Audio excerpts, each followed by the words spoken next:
किसी तरह मुझसे मांगे तो सही, मैं अपने बंदों को नवाज।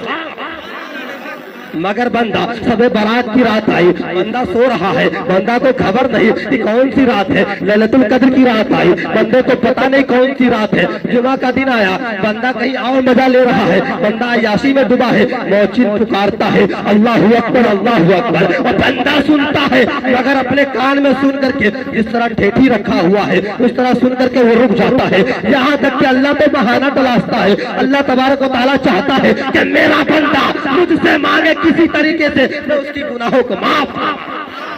मगर बंदा मस्जिद में जाता है 10 मिनट पहले और सोचता है कि नमाज तुरंत खत्म हो जाए। बंदों का हाल ये है। ए मेरे मिल्लत के नौजवानों, मैं आपको कहना यह चाहता हूँ कि जब मस्जिद में पहुंचिए अल्लाह तबारक व तआला के बारगाह में अल्लाह की हम्दो सना को बयान कीजिए। और अल्लाह के रसूल फरमाते हैं कि जो बंदा जुमा की नमाज के दिन में सबसे पहले नहा धो करके मस्जिद में पहुंचेगा तो उसके हर एक कदम कदम पे अल्लाह उसके अजर को अता करता जाएगा, उसके नेकियात को अता करता जाएगा। यहाँ तक कि वो बंदा जब मस्जिद में पहुंच जाएगा। अब एक बंदा सोचिए, जब नमाज के लिए निकलता है अपने परिवार को छोड़ देता है, अपने घर बार को छोड़ देता है, अपने औलाद को छोड़ देता है, दुनिया की तमाम फिक्रों को छोड़ करके रब की बारगाह में चला जाता। अगर वो बंदा चाहता तो घर में भी नमाज पढ़ सकता था, इसलिए कि मस्जिद में सिर्फ खुदा मौजूद है, क्या घर में खुदा नहीं है? खुदा वहाँ भी है। मगर जब बंदा अल्लाह ये देखता है कि मेरा बंदा अपने घर बार को छोड़ रहा है, अपने परिवार को छोड़ करके मेरे खास मकाम पे, मेरे खास मुतय्यन किए हुए जगह पे जाकर के मुझे याद कर रहा है, दुनिया की सब चीजों को छोड़ दिया है,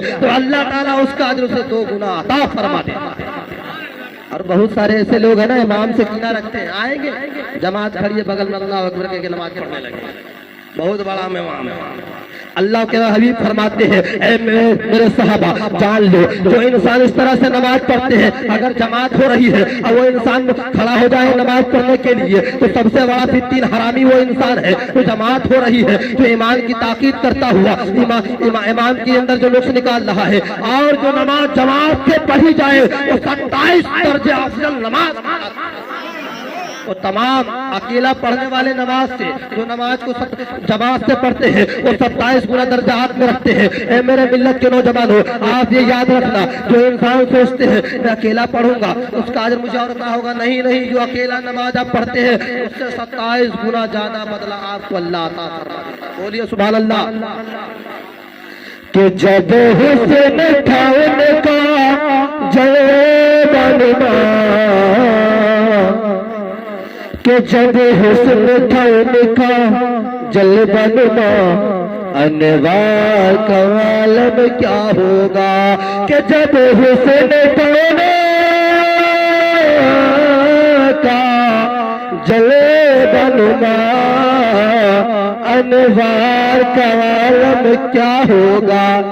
कि बिन देखे फिदा बिन देखे फिदा हर कोई दीदार का आलम क्या होगा।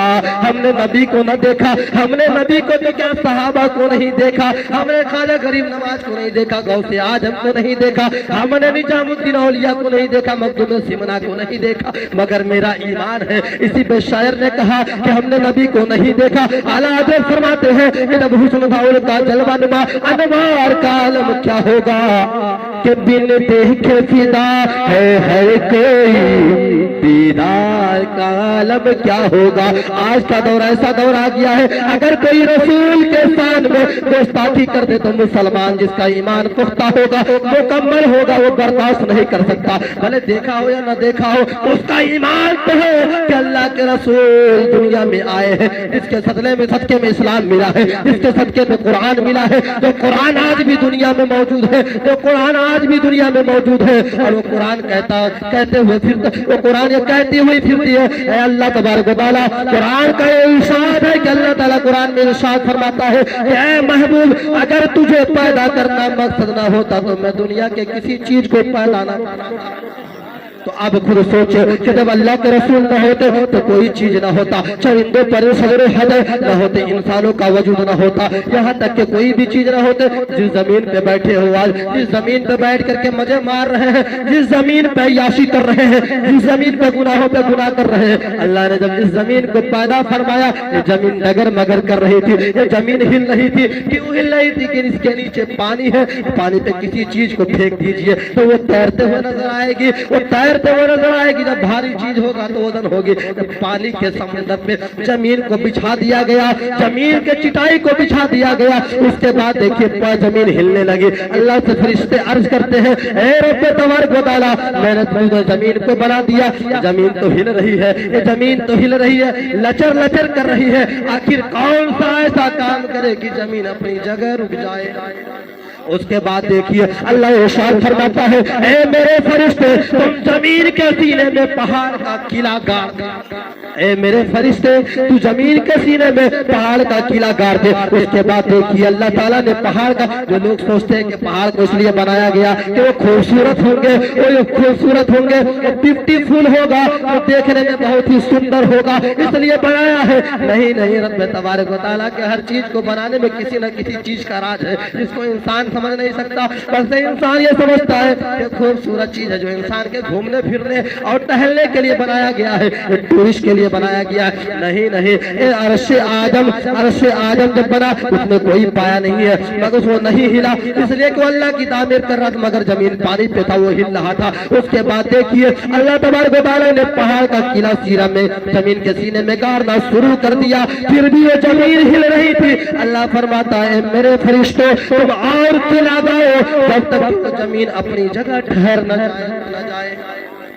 उसके बाद जगह जगह जाइए, जगह जगह पहाड़ नजर आएंगे, लोग पहाड़ को तोड़ते हुए नजर आ रहे हैं, पहाड़ को ढाते हुए नजर आ रहे हैं, सोचते हैं पहाड़ वाला वजह है, इसके पत्थर को काम में ले जाए, मगर जो रब पहाड़ को पैदा फरमाया है, और रब कह रहा है कि मैंने जमीन के किले में, जमीन के सीने में पहाड़ का किला गाड़ा, इसलिए बताइए जब तो किला उखड़ जाएगा तो क्या जमीन फिर तो हिलना शुरू हो जाएगी। तो इस इंसान को पता नहीं कि अल्लाह ने पहाड़ को क्यों बनाया।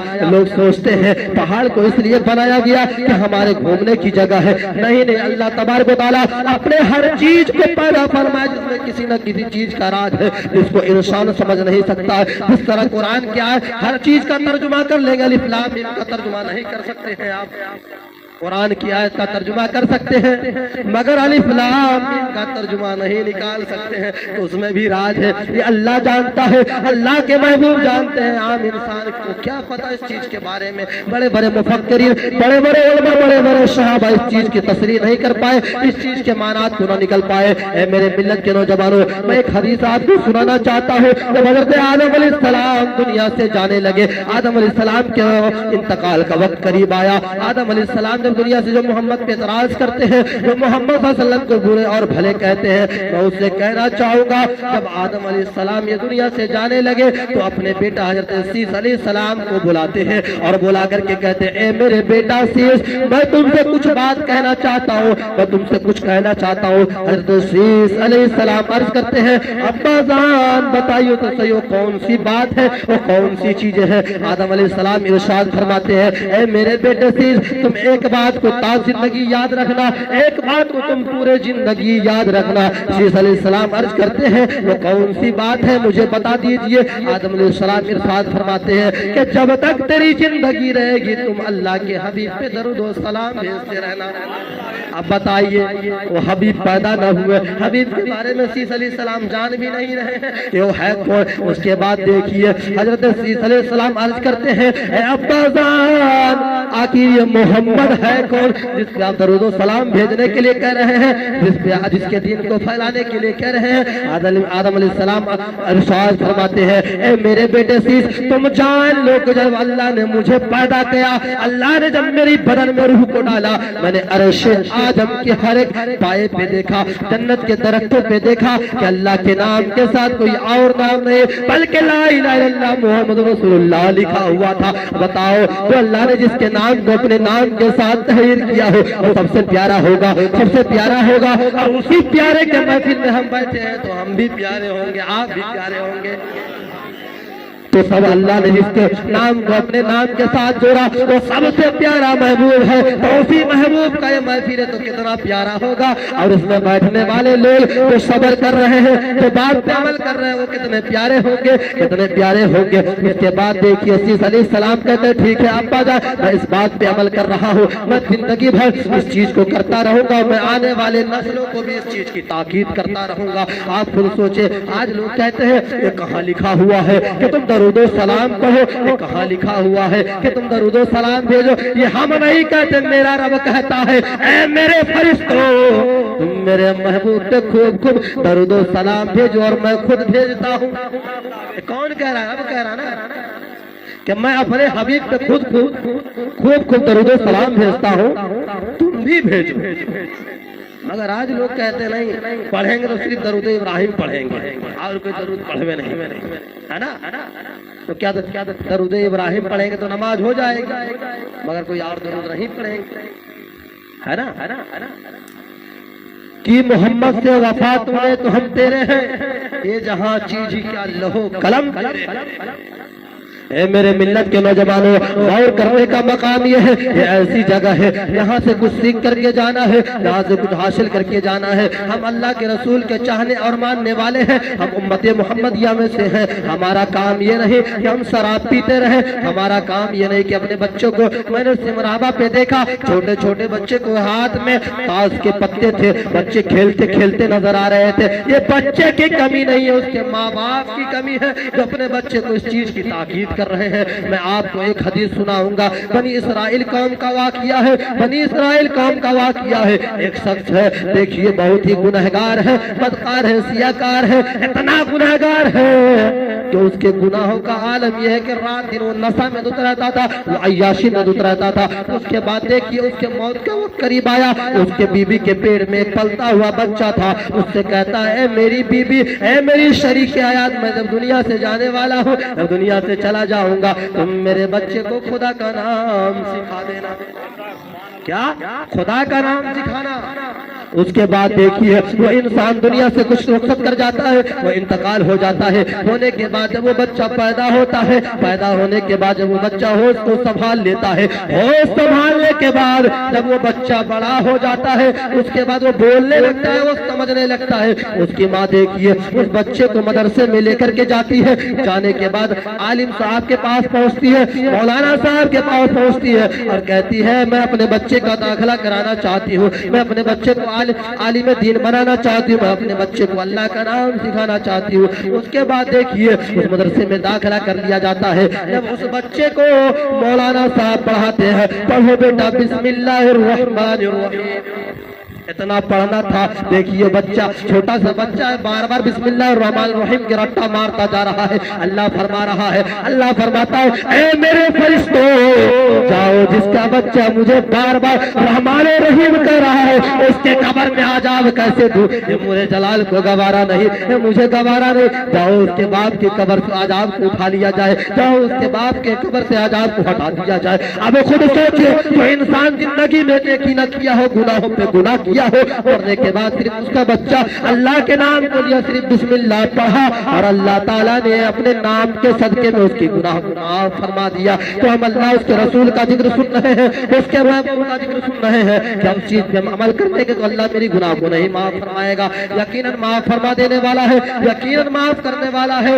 آپ اس چیز پہ عمل کر کے دیکھیں، آپ اس چیز پہ عمل پیرا ہو کر کے دیکھو۔ ایک واقعہ میں آپ کے سامنے پیش کرتا ہوں۔ حضرت یوسف علیہ السلام کے دور میں یوسف علیہ اللہ تعالیٰ نے اپنے ہر نبی کو کسی نہ کسی معجزات سے نوازا اور سرفراز فرمایا۔ کوئی حسن و جمال کا مالک ہے، کوئی جاہ و جلال کا مالک ہے، کسی کو بادشاہت عطا کی، کسی کو سلطنت عطا کی، کسی کو کوہ طور پہ بلا کر کے ہم کلام ہوا۔ اللہ تعالیٰ نے اپنے تمام نبیوں کو کچھ نہ کچھ معجزات عطا فرمایا۔ مگر میں آپ کو یہ حدیث سنانا چاہتا ہوں، حضرت یوسف علیہ السلام کے حضور کے بہت چرچے تھے۔ حضرت عائشہ صدیقہ رضی اللہ تعالی عنہا سرکار دو عالم صلی اللہ علیہ وسلم سے عرض کرتی ہے اے رسول اللہ، حضرت یوسف علیہ السلام کے حسن کے بہت چرچے تھے مصر میں، مگر آپ تو کہتے ہیں ہم تمام انبیاء کے انبیاء ہیں، مگر ایسی کوئی بات نہیں آپ نے، آپ کا حسن ایسا نہیں ہے. اس کے بعد دیکھیے حضرت عائشہ صدیقہ رضی اللہ تعالیٰ عنہ کرتی ہے کہ اتنی خوبصورتی تمام چرچے تھے, ایسے چیزوں میں نہیں دیکھ پا رہی ہوں. اللہ کے رسول ارشاد فرماتے ہیں اے عائشہ تم دیکھنا چاہتا ہو, تم میرے خوبصورتی کو دیکھنا چاہتی ہو, اے عائشہ تم باہر کھڑی رہو, میں حجرے میں جاتا ہوں, میں جب تجھے آواز دوں گا تم حجرے میں چلی آنا. اتنا کہنا تھا. سرکار مدینہ حجرے میں تشریف لے جاتے ہیں. لے جانے کے بعد دیکھیے آواز لگاتے ہیں اے عائشہ اندر آ جاؤ. عائشہ دروازہ کھولتی ہے, دروازہ کھولنا ہوتا ہے کہ روشنی کو برداشت نہ کرتی. عائشہ زمین پہ گر جاتی ہے, عائشہ زمین پہ گر جاتی ہے. اتنا چمک دمک کہ سورج بھی فیل ہو جائے, گر گئی عائشہ زمین پہ. پھر ہوش میں آتی ہے. آنے کے بعد دیکھیے اس کے بعد کہ یا رسول اللہ ایک ایسی روشنی تھی, ایک ایسی اجالے تھی جس کی وجہ سے مجھے چکر آ گئے. اللہ کے رسول فرماتے ہیں اے عائشہ تم جاننا چاہتی ہو میرے خوبصورتی کی راز, میں نے اپنے چہرے سے صرف ایک پردے کو ہٹایا تھا کہ تم برداشت نہیں کر پائے. اللہ نے میرے چہرے پہ 70,000 پردے ڈالے ہیں, اگر ہٹا دوں گا تو اس دنیا کا یہ سورج و چاند کا کیا ہوگا. اے عائشہ میں نے صرف ایک پردہ ہٹایا, تم برداشت نہ کر پائے, تم میری قریب نہ آ پائے. اگر اللہ نے میرے چہرے پہ 70,000 پردے ڈالے ہیں, اگر 70,000 پردہ ہٹا دوں تو دنیا میں لائٹ کی سورج و چاند کی ضرورت نہیں پڑے گی. اب خود سوچئے تو اللہ تعالیٰ نے تمام نبیوں کے معجزات کو جمع کر کے رسول اللہ میں ڈال دیا. تمام نبیوں کے معجزات کو نچوڑ کر کے اپنے حبیب میں ڈال دیا, اپنے حبیب کو عطا کر دیا. تو اللہ کے رسول نے اپنے زندگی میں سادگی کو پسند کیا. اللہ کے رسول نے اپنے زندگی میں ایسی زندگی سادگی کو پسند کیا جس سے ہماری امت میں آنے والے لوگ غریب بھی ہوں گے, امیر بھی ہوں گے, مسکین بھی ہوں گے, غربا بھی ہوں گے, ہر طرح کے لوگ ہوں گے. میں ایسی زندگی کو اختیار کروں تاکہ سب لوگ اپنی زندگی جی سکیں گے. اگر اللہ کے رسول اپنی زندگی کو امیری میں جیتے تو آج کیا حال ہوتا. آج مسلمانوں کے پاس مال دولت وہ غریب کو دیکھنا نہیں دیکھنا چاہتا, مگر اللہ کے رسول نے انسانوں کے لیے ایک سبق دیا, اپنی زندگی کو سادگی میں جیا. یہاں تک کہ اللہ کے رسول پہ کسی نے کچرے پھینکے, پتھر پھینکے, سب کو برداشت کیا, اس لیے کہ میرے امت کے لیے ایک سبق بن جائے گا. اگر کوئی تجھے تکلیف دے گا, میرے امت کو کوئی تکلیف دے گا تو میری امت صبر کرے گی, اللہ اس کا اجر عطا کر دے گا. یہاں تک کہ دیکھیے طبائف کے بازار میں اللہ کے رسول پہ جب کوڑے پھینکے گئے, کچرے پھینکے گئے, اس کے بعد دیکھیے پتھر کے ٹکڑے لگے, خون نکلنا شروع ہو گئے. جبرائیل امین آئے, زمین گردش کرنے لگی, کہنے لگی زمین اے محمد اگر آپ کا حکم ہو تو اس کے پورے مکان کے ساتھ ساتھ اس کو زمین دفن کر دوں. جبریل حاضر ہو گئے, کہنے لگے اگر آپ کا حکم ہو تو میں اس کو تہس و نحس برباد کر دوں. اللہ کے رسول فرماتے نہیں نہیں جبریل, کچھ بھی کرنے کی ضرورت نہیں ہے, جو ہو رہا ہے ہونے